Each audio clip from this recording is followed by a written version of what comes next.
যার ভেতরে 7টি অভ্যাস আছে সে একদিন না একদিন ধ্বংস হবেই হবে।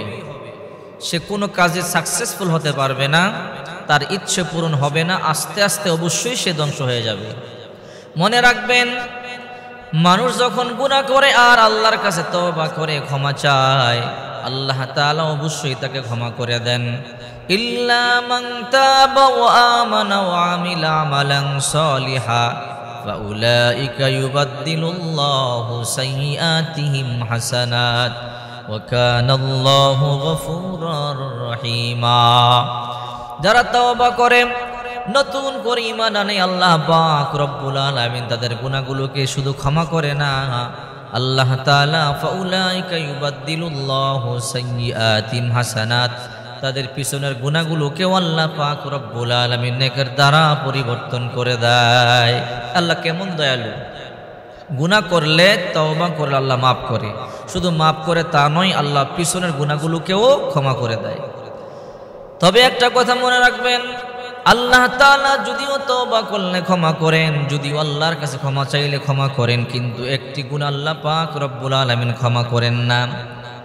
সূরা নিসার 116 নম্বর আয়াতে আল্লাহ পাক রব্বুল আলামিন স্পষ্ট ঘোষণা দিয়েছেন, ইন্নাল্লাহা লা ইয়াগফিরু আন ইউশরাকা বিহি ওয়া ইয়াগফিরু মা দুনা যালিকা লিমান ইয়াশা ওয়া মান ইউশরিক বিল্লাহি ফাকাদ দাল্লা দালালান বাঈদা।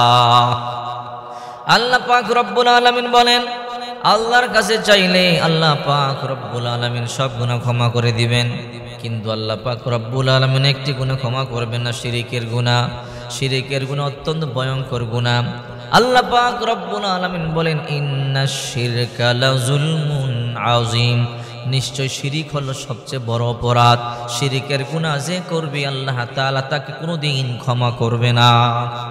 বলছিলাম 7টি অভ্যাসের কথা, যার ভিতরে 7টি অভ্যাস থাকবে কোনোদিন সাকসেসফুল হতে পারবে না, অবশ্যই ধ্বংস হয়ে যাবে, কোনোদিন উন্নত হতে পারবে না, কোনোদিন মনের আশা পূরণ হবে না। এর মধ্যে 1 নম্বর, যারা জাদু টোনা করে, যারা জাদু টোনা করে, কুফরি করে, তারা মুশরিক হয়ে যায়, কাফের হয়ে যায়। আর কাফেরদের দোয়া আল্লাহ পাক রব্বুল আলামিন কবুল করেন না, কাফেরদের ইবাদত আল্লাহ কবুল করেন না। কাফের ইবাদত করলে কোনো কবুল হবে না। ইবাদত করবার জন্য শর্ত হলো ঈমান আনতে হবে, মুসলমান হতে হবে, মুমিন হতে হবে।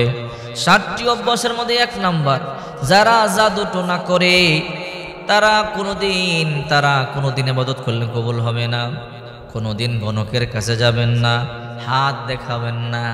যারা গণকের কাছে যায়, হাত দেখায় ভাগ্য নির্ধারণের জন্য, সাবধানী কাজ কখনো করবেন না।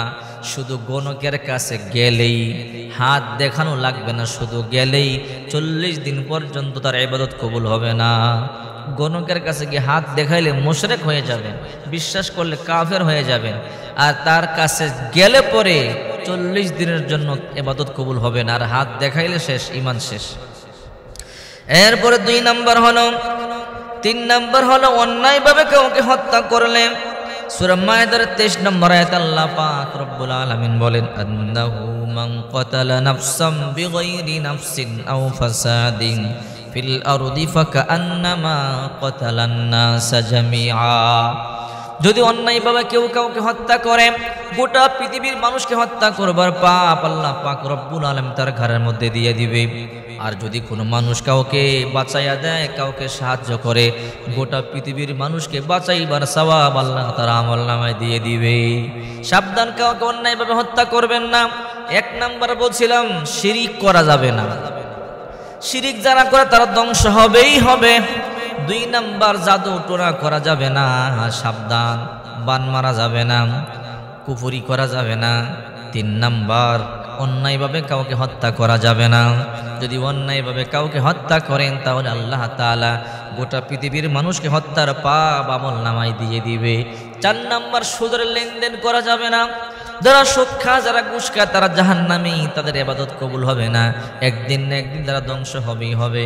আল্লাহ পাক রব্বুল আলামিন বলেন, ইয়া আইয়ুহাল্লাযীনা আমানুত্তাকুল্লাহা ওয়া যারু মা বাকিয়া মিনার রিবা ইন কুনতুম মুমিনিন। হে মুমিনেরা, হে বিশ্বাসীরা, তোমরা অবশ্যই সুদের লেনদেন তোমরা বন্ধ করে দাও, ইন কুনতুম মুমিনিন, যদি তোমরা মুমিন হও। ফাইল্লাম তাফআলু ওয়া লান তাফআলু ফাইল্লাম তাফআলু ফাআযানু বিহারবিন মিনাল্লাহি ওয়া রাসূলি, যদি তোমরা সুদের কারবার বন্ধ না করো তাহলে আল্লাহ আর আল্লাহ রাসূলের সাথে যুদ্ধের জন্য প্রস্তুতি গ্রহণ করে নাও। চিন্তা করেন, আল্লাহ এবং রাসূলের সাথে যুদ্ধ কোনোদিন সম্ভব হবে না। এই জন্য 4 নাম্বার বলছিলাম কি, সুদের কারবার করা যাবে না। এবার আসুন 5 নাম্বার, এতিমের মাল অন্যায়ভাবে সম্মান গ্রাস করা যাবে না, অন্যায়ভাবে ভক্ষণ করা যাবে না।